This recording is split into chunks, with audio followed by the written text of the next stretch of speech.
I'm Cassie Luz, Director of Development with the UNI Foundation. I work primarily with alumni with the College of Humanities, Arts, and Sciences.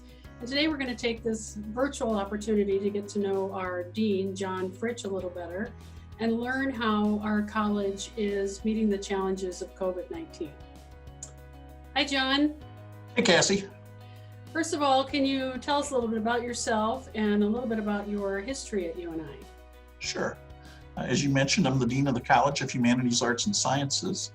I came to UNI in 2002, and I was the head of the Department of Communication Studies, and I was the Associate Dean of the college, and now I'm the Dean. I've really loved my time here.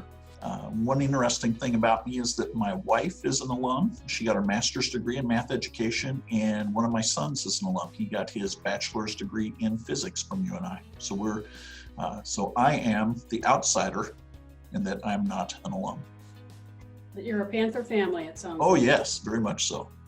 So in a nutshell, can you tell us what are the duties of a dean? So when I think about what I do, I think there are really two parts. One is the administrative part, which is just to keep things running. And then the second part is to be a leader for the college, to help us decide about what our priorities are going to be as we move forward, where we should be going in terms of emphases, what kinds of things we can be doing for our students. How do we help our students be successful both while they're at the university and after they leave?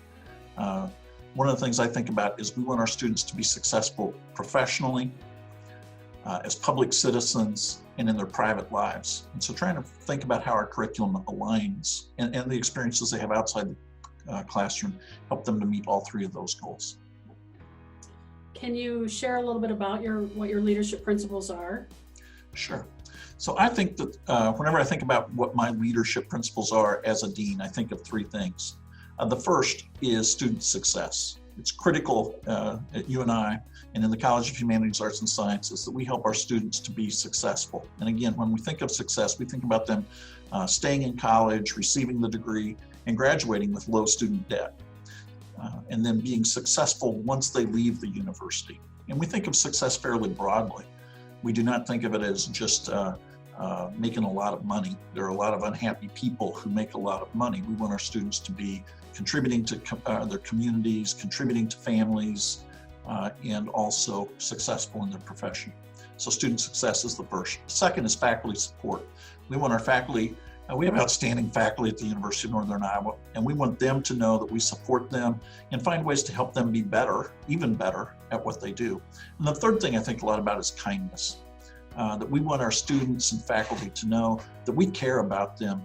I always think that as one example I give is that as a dean, I should do nothing to make you worse as a member of the public or as a member of a family.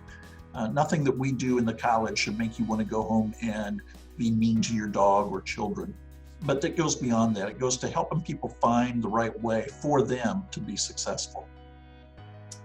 So right now we're in a highly unusual time, and I think we could say that those principles are going to be more important than ever. How will they help you and our faculty help our students? Yeah, this is a really unusual time for everyone. I've heard some people talk about becoming the new normal. I'm resisting that phrase. I never want the way that we're living right now to be normal to us. I want us to always be engaged with people. And so one of the first things we did was we emphasized the role of kindness in the college and placed that as the top priority. But then we've really worked to watch what our faculty and students are doing to be successful in this crazy time. I've been really impressed with one faculty member reached out and decided she was going to use Slack chat as the way she was going to teach her students. Instead of talking through her lecture, she now writes up chat phrases to inspire students to have a conversation via chat. Why did she do that? So that students who don't have access to high quality internet or a low data plan can still access the class. Faculty are spending a lot of time just reaching out to their students to make sure that they have access to the materials that they need. If they don't hear from students, we're calling them, the faculty are calling them to make sure that they know that they still have a place at UNI, even as we're not having classes on campus. And I really appreciate the students who on Twitter and on Facebook just talk about how excited they are to be able to reconnect with their classmates and their faculty in whatever form. just the knowing from on the part of the students that they are still welcomed and appreciated has really been important for us.